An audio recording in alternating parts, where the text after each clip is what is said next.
Hello student, ये extraction of element धातुओं के निष्कर्षण के 5वां वीडियो है, वीडियो नंबर 5 है। लास्ट वीडियो 4 में हम डिस्कस कर रहे थे कंसंट्रेशन के आयस्क के सांद्रण की चारों विधियों को हमने डिस्कस कर लिया था, कंप्लीट हो गया था। अब यहाँ पर हम नया टॉपिक स्टार्ट करेंगे, conversion of concentrated ore into oxide ore. सांद्रित अयस्क को ऑक्साइड ओर में कन्वर्ट करना है हमें।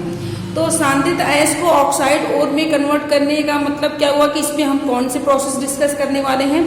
तो यदि हमारा अयस्क सांद्रण के बाद अयस्क ऑक्साइड फॉर्म में होगा तो हम उसको कन्वर्ट नहीं करेंगे, वो सीधे हमारा जो है रिडक्शन होने लगेगा।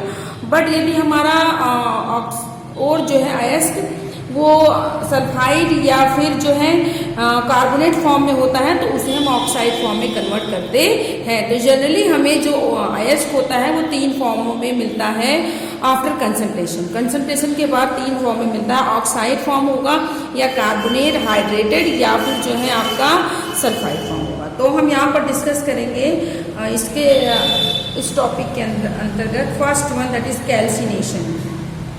कैल्सिनेशन या इसी को हम बोलते हैं निस्तापन। कैल्सिनेशन को ही हम निस्तापन बोलते हैं। तो व्हाट इज कैल्सिनेशन? निस्तापन क्या होता है? It is a process of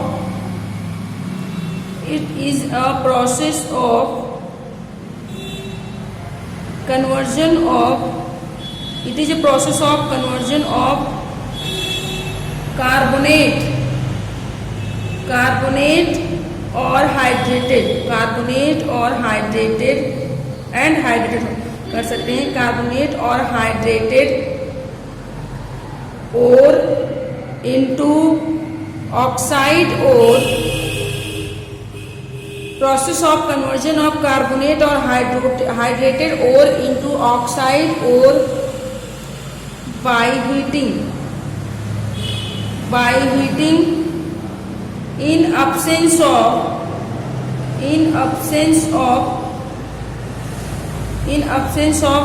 air या oxygen, in absence of air, air की अनुपस्थिति में, ऑक्सीजन के in absence of air या फिर ऑक्सीजन की अनुपस्थिति में कैल्सिनेशन निस्तापन वह प्रक्रिया है जिसमें कार्बोनेट या हाइड्रेटेड ओर को ऑक्साइड ओर में कन्वर्ट किया जाता है ऑक्सीजन की अनुपस्थिति में। तो आप इसको सिंपली ऐसे भी लिख सकते हैं कि कार्बोनेट या फिर हाइड्रेटेड ओर जो है ये कन्वर्ट हो रहा है किसमें? ऑक्साइड ओर में। ऑक्साइड ओर में कन्वर्ट हो रहा है अब्सेंस ऑफ एयर, ऑक्सीजन की अनुपस्थिति में। And this process is known as calcination या इसी को बोलते हैं निस्तापन। ये हो गया, दैट इज कैल्सिनेशन। और इसमें क्या क्या चीजें होती हैं? कैल्सिनेशन में क्या होता है? जब कैल्सिनेशन होगा तो उसमें से इम्प्योरिटीज जो है वो रिमूव हो जाती हैं। जो इम्प्योरिटी उसमें उपस्थित होगी वो इम्प्योरिटीज इसमें से रिमूव हो जाती हैं। इसके अलावा मॉइस्चर जो भी होगा वो बाहर, रिमूवल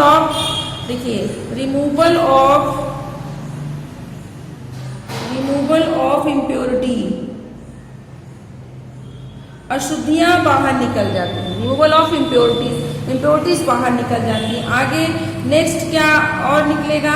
रिमूवल ऑफ मॉइस्चर, जो भी मॉइस्चर होगा, नमी होगी वो भी बाहर निकल जाएगी। रिमूवल ऑफ मॉइस्चर निकल जाता है। ये सारी चीजें होती हैं कैल्सिनेशन में। अब एग्जाम्पल इसका हम देखेंगे। नेक्स्ट हम डिस्कस करेंगे एग्जाम्पल। देखिए एग्जाम्पल क्या है इसमें, जैसे फर्स्ट है हमारा जिंक कार्बोनेट। ये कौन सा ओर है? कैलामाइन है, जिंक का ओर। ये जिंक का अयस्क है, दैट इज कैलामाइन। इसको हीट करते हैं, गर्म तो करना ही है लेकिन in absence of air heat करेंगे तो zinc oxide and plus carbon dioxide. तो देखिए कार्बोनेट ओर है, ये CO3 है, कार्बोनेट ओर को ऑक्साइड ओर में कन्वर्ट किया जा रहा है, जिंक ऑक्साइड। और देखिए एग्जांपल हम इसमें देखेंगे, दैट इज लेड कार्बोनेट। इसको हीट करते हैं तो PbO प्लस CO2 गैस निकल रही है। इसके अलावा और आप देखिए जैसे हमारे पास है कैल्शियम कार्बोनेट और मैग्नीशियम कार्बोनेट। हम इसको इस अयस्क को हीट करेंगे तो कैल्शियम ऑक्साइड, मैग्नीशियम ऑक्साइड और आपका कार्बन डाइऑक्साइड निकलना है। तो कार्बोनेट अयस्क को हम जो है किसमें कन्वर्ट कर रहे हैं, ऑक्साइड अयस्क में कन्वर्ट करते हैं। इसी को हम बोलते हैं क्या, दैट इज कैल्सिनेशन। इसके अलावा जैसे एल्यूमिना बॉक्साइड हाइड्रेटेड अयस्क जैसे एल्यूमिना हो गया, तो एल्यूमिना Al2O3 2H2O, तो इसको हीट करने पर एल्यूमिना और हाइड्रेटेड वाटर बाहर निकल जाए, तो this is known as calcination. Clear. तो निस्तापन वह प्रक्रिया है जिसमें कार्बोनेट या हाइड्रेटेड अयस्क को, हाइड्रेटेड अयस्क का मतलब जिसमें वाटर लगा हुआ हो, हाइड्रेटेड वाटर लगा, जैसे ये हाइड्रेटेड अयस्क है, ये ऑक्साइड अयस्क में कन्वर्ट हो रहा है। क्लियर है। नेक्स्ट है दूसरा, जब कार्बोनेट अयस्क होगा तब हम कैल्सिनेशन करेंगे। यदि हमारा अयस्क ऑक्साइड फॉर्म में है, सल्फाइड फॉर्म में है, तो हम कैल्सिनेशन नहीं करेंगे। कैल्सिनेशन तब करेंगे जब अयस्क कार्बोनेट फॉर्म में होगा। क्यों करेंगे, क्योंकि उसको हमको ऑक्साइड फॉर्म में कन्वर्ट करना है। दूसरा हमारे पास है रोस्टिंग, या जिसको कहते हैं भर्जन। रोस्टिंग को हम क्या कहते हैं, भर्जन। तो रोस्टिंग क्या है, it is a process of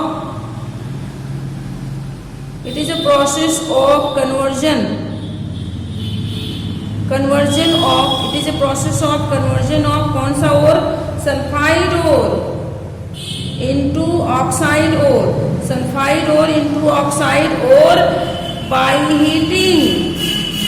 heat तो करना ही है, but by heating in presence of air, in presence of air, oxygen, in presence of oxygen या एयर। क्लियर है। तो भर्जन वह प्रक्रिया है जिसमें सल्फाइड ओर को ऑक्साइड ओर में कन्वर्ट करते हैं, और भी कब, सल्फाइड ओर को गर्म करने पर ऑक्साइड ओर में कन्वर्ट हो जाता है इन प्रेजेंस ऑफ एयर, वायु की उपस्थिति में। क्लियर है। इसमें और क्या क्या चीजें होती हैं देखेंगे, इसमें और क्या हो रहा है, कौन सी प्रोसेस हो रही है। इसमें भी मॉइस्चर रिमूव हो रहा है, removal of moisture, moisture remove हो जाएगा। इसके अलावा removal of impurity, removal of impurities, impurities remove हो जाती हैं। और साथ में जो भी इसमें और होगा, इसमें जो भी इम्प्योरिटीज होंगी वो किस फॉर्म में रिमूव होती है, रिमूवल ऑफ इम्प्योरिटीज किस फॉर्म में, in form of oxide, oxide form में ये रिमूव होती है। जैसे सल्फर है तो ऑक्सीजन से रिएक्शन करके सल्फर डाइऑक्साइड बना करके रिमूव हो जाता है। आर्सेनिक है तो ये ऑक्सीजन से रिएक्शन करके आर्सेनिक बना लेता है।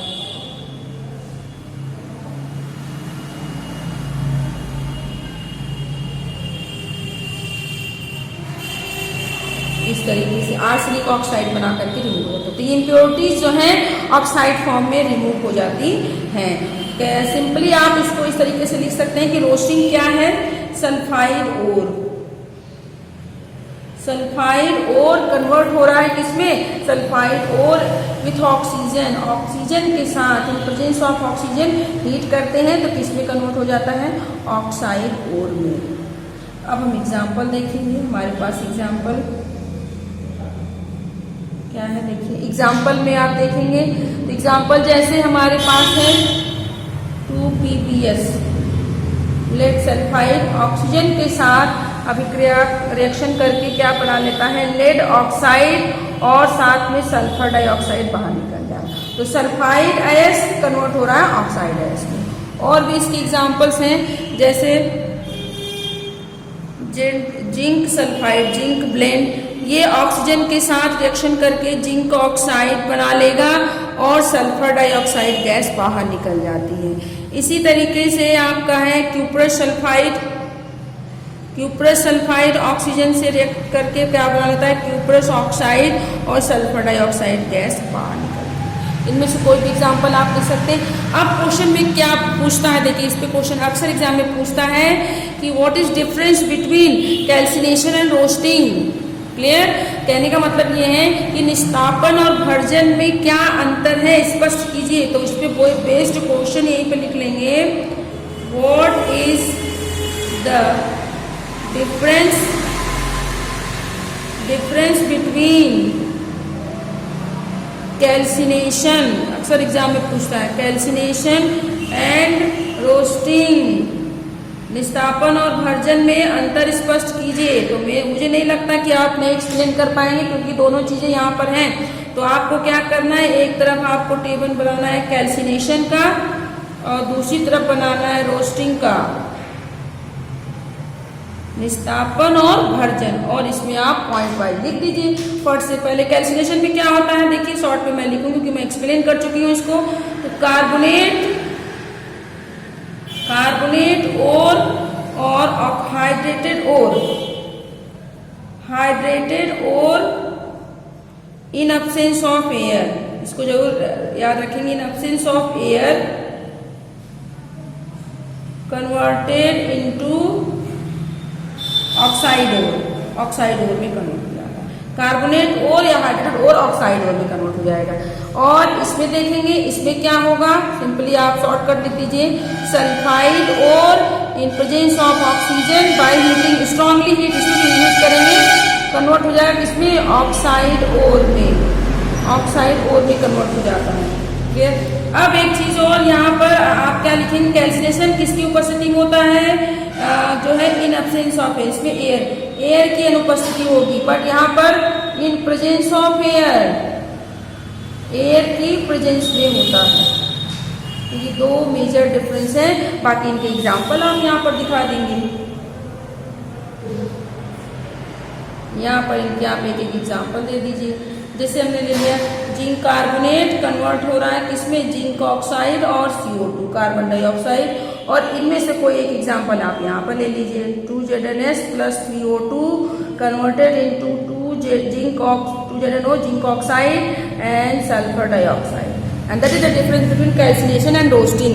तो निस्तापन और भर्जन में ये अंतर है। अब नेक्स्ट, अब क्या हुआ, अब फाइनली हमें जो सांद्रित अयस्क था उसको फाइनली हम किसमें कन्वर्ट कर चुके हैं, ऑक्साइड ओर में। तो अब हमारे पास और ऑक्साइड में सांद्रण के बाद ऑक्साइड में मिला था या नहीं था, हमने भर्जन और निस्तापन करके अयस्क को किसमें कन्वर्ट कर लिया, ऑक्साइड फॉर्म में कन्वर्ट कर लिया।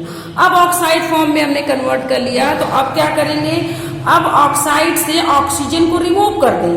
तो रिमूवल ऑफ ऑक्सीजन, ऑक्साइड अयस्क से ऑक्सीजन को रिमूव करना ही क्या कहलाता है, रिडक्शन ऑफ ओर, अयस्क का अपचयन। तो नेक्स्ट टॉपिक है हमारा, नेक्स्ट डिस्कस करेंगे, that is reduction of ore. तो ओर का रिडक्शन क्या होता है, रिडक्शन ऑफ ओर, कौन सा ओर, कंसंट्रेटेड ओर, या फिर वो ओर जो कि हमें कब प्राप्त हुआ है, निस्तापन और भर्जन के बाद जो अयस्क प्राप्त हुआ है उसका हम रिडक्शन करेंगे। तो रिडक्शन ऑफ ओर का क्या मतलब होता है, तो रिमूवल ऑफ ऑक्सीजन,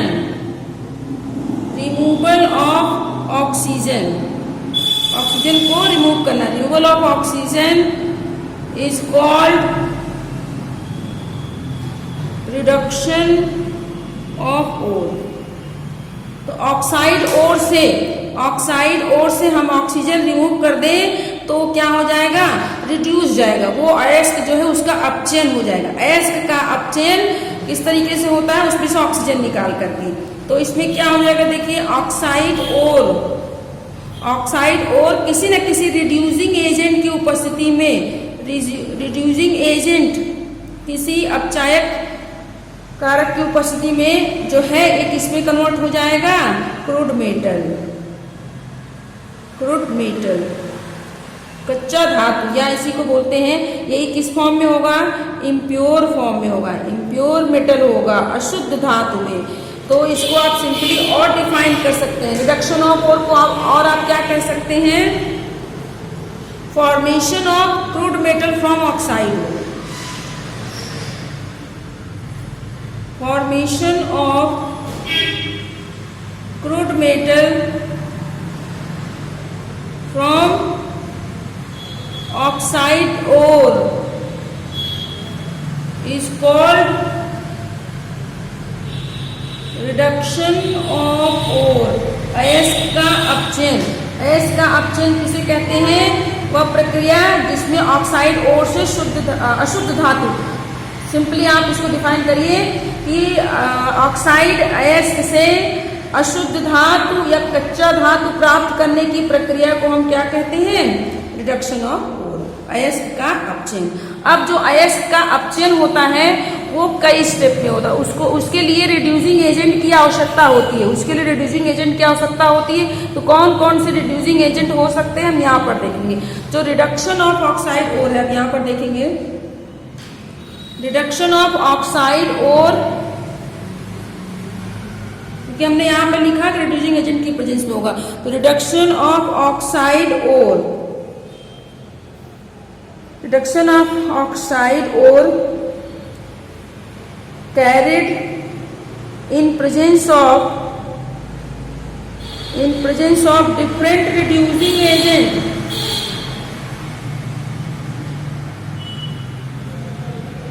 तो अयस्क का अपचयन ऑक्साइड अयस्क का अपचयन जो है डिफरेंट अपचायक रिड्यूसिंग एजेंट की उपस्थिति में होता है। क्लियर? अपचायक की उपस्थिति में होता है। डिफरेंट टाइप के कौन कौन से हो सकते हैं रिड्यूसिंग एजेंट? देखिए आपके वो रिड्यूसिंग एजेंट कई हो सकते हैं। जैसे मैं यहाँ पर पहले रिड्यूसिंग एजेंट के नाम लिख रही हूँ। जैसे हमारा है रिडक्शन विथ या reduction in presence of carbon और कार्बन मोनोऑक्साइड। इसके आधार पर कई तरीके के, तो वन बाय वन डिस्कस करेंगे। फर्स्ट है reduction with carbon.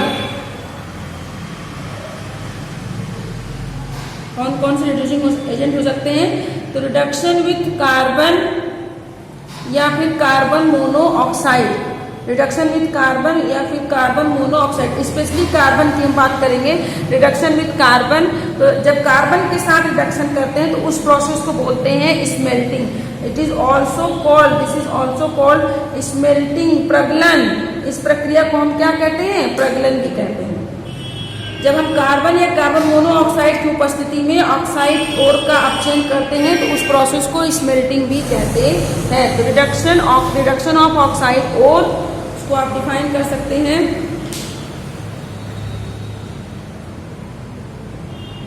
Reduction of oxide ore, reduction of oxide ore with coke, carbon यानी कोक के फॉर्म में कार्बन और कार्बन मोनोऑक्साइड इज कॉल्ड, क्या बोलते हैं उसको? Smelting, प्रगलन।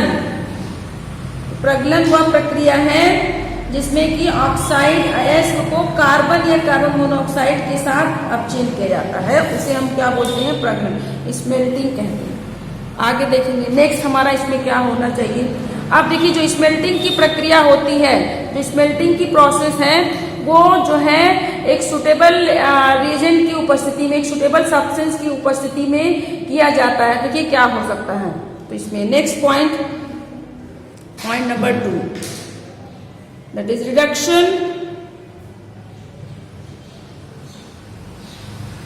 Reduction of oxide ore with carbon, reduction of oxide ore with carbon carried out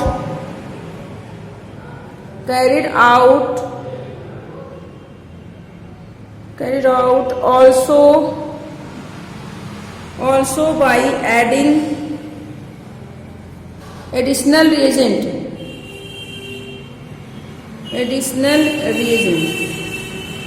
तो carbon के साथ तो होता ही है, इसके अलावा स्मेल्टिंग की प्रक्रिया, प्रगलन की प्रक्रिया जो है एक एडिशनल रिएजेंट की उपस्थिति में भी होता है, और इस एडिशनल रिएजेंट को हम फ्लक्स कहते हैं। The additional reagent is called flux. इसको हम फ्लक्स कहते हैं। फ्लक्स क्या है? That is गालक। फ्लक्स क्या है? गालक को कहते हैं फ्लक्स। तो फ्लक्स क्या होता है? अब हम यहाँ पर हेडिंग डालेंगे what is flux.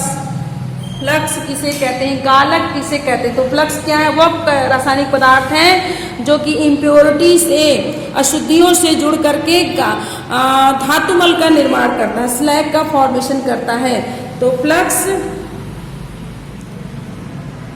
Chemical substance, एक रासायनिक पदार्थ, chemical substance which can combine with impurities to form molten slag, गलित molten slag, which form molten slag बनाता है। अशुद्धि स्लैग क्या है? धातुमल। तो आप सिंपली इसको आप लिख सकते हैं कि वह रासायनिक पदार्थ जो कि इम्प्योरिटी के साथ जुड़ करके स्लैग बनाता है उसे हम फ्लक्स कहते हैं। तो आप रिएक्शन को ऐसे लिख सकते हैं, फ्लक्स कंबाइन करता है इम्प्योरिटी से, इम्प्योरिटी अशुद्धियों से। गालक जो है अशुद्धियों से कंबाइन करके क्या बना लेता है? धातुमल, स्लैग। तो फ्लक्स क्या है? गालक, इम्प्योरिटी अशुद्धियां, और ये क्या है आपका? स्लैग, धातुमल बनाता है। अब जो स्लैग है, स्लैग आपका जो है, flux are of two type, flux are of two types, ये टू टाइप्स के होते हैं। कौन कौन से? कभी एग्जाम में पूछ लेता है गालक किसे कहते हैं और गालक कितने प्रकार के होते हैं। तो ये टू टाइप्स के होते हैं, एसिडिक फ्लक्स और बेसिक फ्लक्स। तो एसिडिक फ्लक्स का एग्जाम्पल हम देखेंगे। एसिडिक फ्लक्स का एग्जाम्पल क्या है? सिलिका। तो जो एसिडिक फ्लक्स होगा वो बेसिक इम्प्योरिटी से जुड़ता है। एग्जाम्पल देखिए, दैट इज सिलिका, SiO2। तो acidic flux plus basic impurity. यदि हमारा फ्लक्स एसिडिक है तो इम्प्योरिटी बेसिक होगा और स्लैग बनाएगा। क्लियर? फ्लक्स गालक अम्लीय है तो अशुद्धियां क्या होंगी? क्षारीय होंगी। दूसरा फ्लक्स क्या है हमारे पास? दूसरा है दैट इज बेसिक फ्लक्स। इसका एग्जांपल देख लीजिए, that is calcium oxide. Calcium oxide, तो यदि हमारा फ्लक्स बेसिक फ्लक्स है तो ये एसिडिक इम्प्योरिटी से जुड़ेगा, एसिडिक इम्प्योरिटी से कंबाइन करेगा और स्लैग बनाता है। क्लियर है? जैसे एग्जाम्पल में हम देख सकते हैं, कैल्शियम ऑक्साइड सिलिका से जुड़ करके क्या बना लेता है? Calcium silicate. ये क्या है? स्लैग है। ये क्या है आपका? Calcium oxide. ये आपका है ये इम्प्योरिटी, और ये क्या है आपका? फ्लक्स। कैसा flux? Acidic flux. Next topic हम नेक्स्ट वीडियो में डिस्कस करेंगे।